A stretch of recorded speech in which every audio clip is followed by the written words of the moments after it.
The Trump administration is expanding its illegal immigration crackdown. ICE announcing this week it will ditch its age limit as the agency looks to bring on more recruits. And the administration also sharing details on two new detention centers in the works, Speedway Slammer in Indiana and Camp East Montana in Texas, which the Pentagon says will be the largest detention facility in U.S. history. For more now, let's go to the former acting ICE director and former DHS Deputy Assistant Secretary Jonathan Fahey. Jonathan, thanks again, as always, for being here. You are seeing this expansion now, moving at a much quicker pace. You've got up to 5,000 people that can be held at Fort Bliss. You've got up to 1,000 ICE detention beds in Indiana.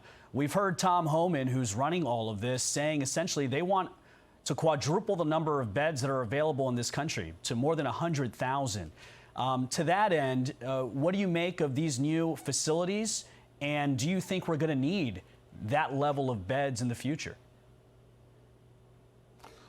Well, one, this is great, and they need these facilities because they have to be able to house all of these people, because as the enforcement increases, there are going to be more people that are detained, and they need somewhere to be housed until they're deported. I think one of the other benefits of this really is twofold. One, it's a deterrent for people that might want to come here illegally because it shows the Trump administration is taking this seriously and investing. It's also a phenomenal deterrent for anyone here illegally for two reasons. One, they're going to behave wonderfully because they don't want to get caught. But two, they may also self-deport, which is one of the other goals of this administration, is to get people to self-deport because it's less expensive, more efficient, and better for them. So this is all really a very good sign. It shows, again, how the Trump administration is prioritizing public safety and the American people's interests ahead of the interests of illegal aliens. Jonathan, as somebody who used to run ICE, what's the actual impact of not having enough beds? Because there's an impact down the road. It's not just a bed thing. I mean, you end up with more immigrants released, correct? I mean, that's the reason why these beds are important? Yeah, exactly right. You need somewhere to house people, because if you were to lock someone up and have nowhere to put them, what are your options? And they're limited. You know, you have right now they're maximizing all of the options they have. They have private facilities. They're working with states, but they really need to increase the overall federal bed space. So they're doing all three of them. But you're exactly right. You need somewhere to put people until they're deported, because that's a public safety issue. And again, the administration is putting public safety first here.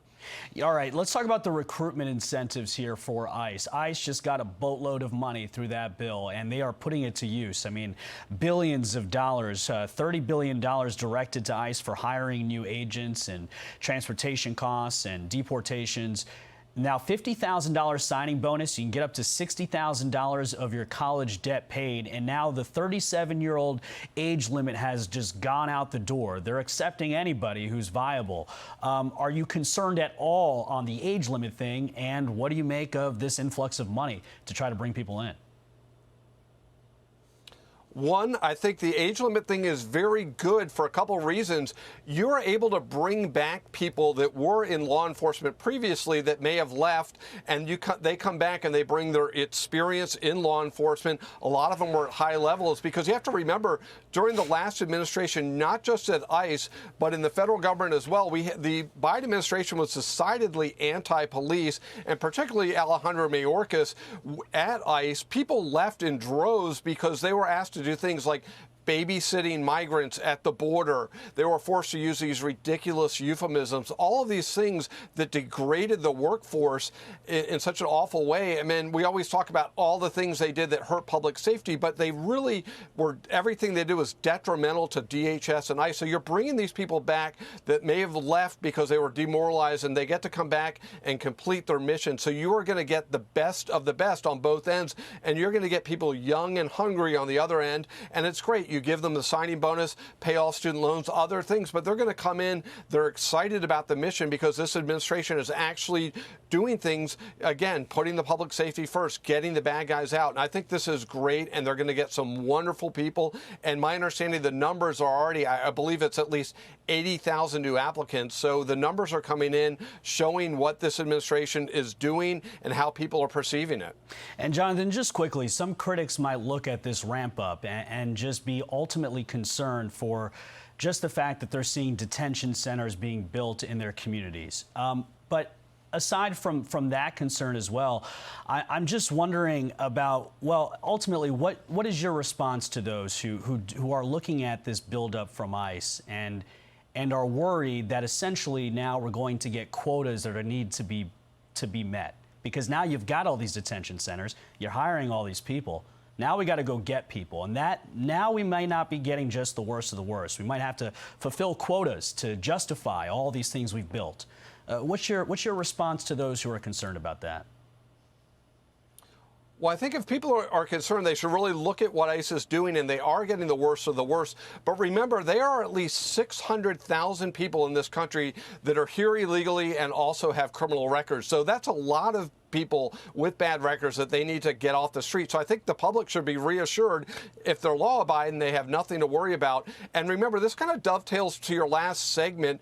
The whole reason the Biden administration was bringing in all of these illegal aliens was because it brought them political power. So a lot of the people complaining about this aren't really complaining about ICE or the ICE activists, or they are on the surface. What they're really concerned about is losing the political power that they brought in through the open borders policy. But I think law-abiding citizens, most people, their communities are going to be safer, their standard of living is going to be better, and they should be happy about it. Jonathan Fahey, the former acting ICE director. Jonathan, thanks so much for your expertise as always.